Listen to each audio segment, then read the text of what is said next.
अगर आप लड़ेंगे नहीं, आप जीतेंगे नहीं। और अगर आप लड़ना चाहते हो, आपको आपके पाप से और शरीर के कामों से आजाद होना पड़ेगा।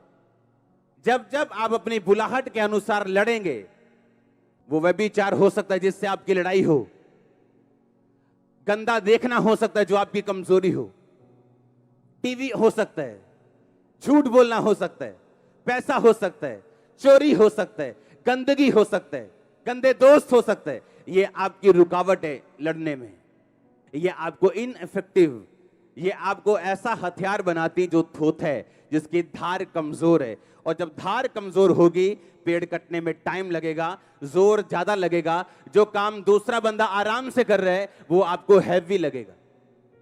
आप कुछ पापों के ऊपर फतह पा लेंगे, परमेश्वर कुछ ब्लेसिंग्स, चर्च ग्रोथ, ऐसी चीजें जो लोग मांगते मिलती नहीं, आपकी लाइफ में रिलीज करता है उनको।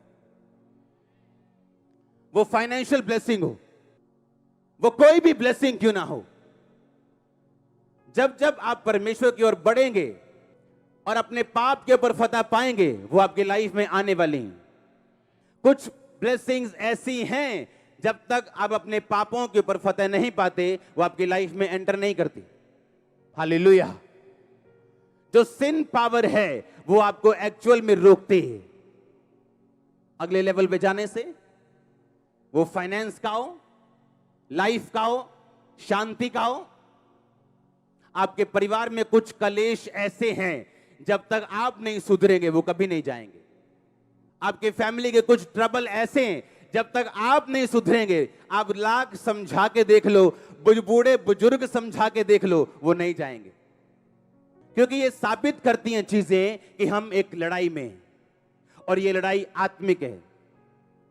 शैतान खराब करना चाहता है लोगों को, वो मारना चाहता है। बाइबल कहती है वो घात करने आया, नष्ट करने आया, इसलिए उसने बच्चे को पकड़ा, रबीज दी, अब वो पागल हो चुका है, कुत्तों की तरह बोलता है, कुत्तों की तरह करता है, पानी से डरता है। परमेश्वर कहता है मैं आया कि तुम बहुतायत का जीवन पाओ।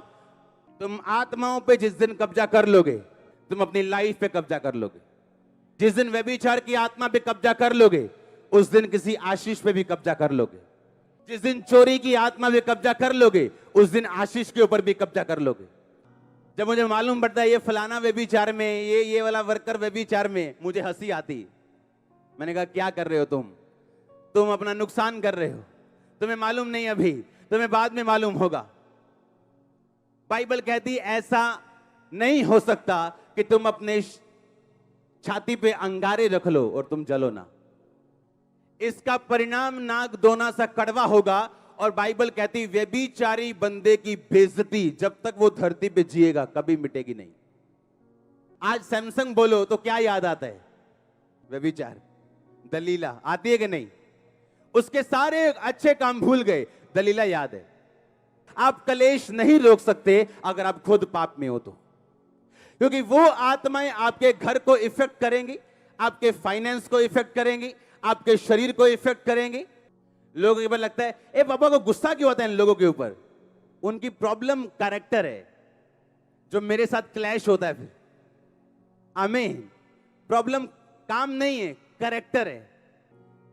जब एक बुरे कैरेक्टर वाला बंदा आपके आसपास काम करेगा, आपकी स्पिरिट बेचैन होगी, आपको मालूम है कुछ रॉन्ग हो रहा है, जो मैं चाहता हूं वो हो नहीं रहा। क्योंकि कमिटेड लोग चाहिए मिनिस्ट्री में, सेवा में, प्रभु के कामों के लिए, निर्दोषता में जिन्होंने हाथ धोए हो, जिनके काम निर्दोष और हृदय शुद्ध हो, लेकिन वही परमेश्वर को देख पाएगा।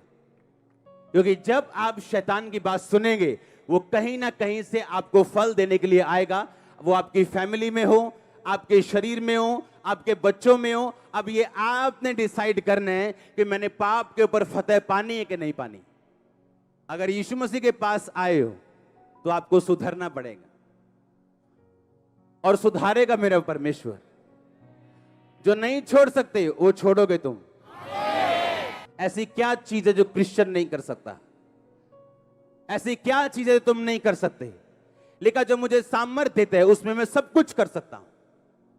सब कुछ, सब चीजें मेरे लिए पॉसिबल है जो मुझे सामर्थ्य देता है। आमीन। इसलिए मैंने कहा आप एक लड़ाई में हो।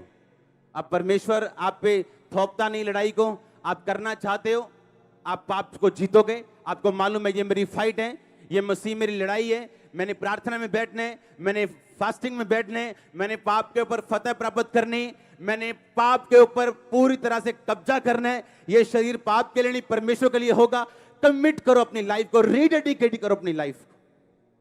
सोचो मेरी प्रार्थना कितनी, मेरी फास्टिंग कितनी, और सोचो मैंने क्या करना है परमेश्वर के लिए, कितनी देर परमेश्वर के सामने जाना है, रोज, एवरी डे।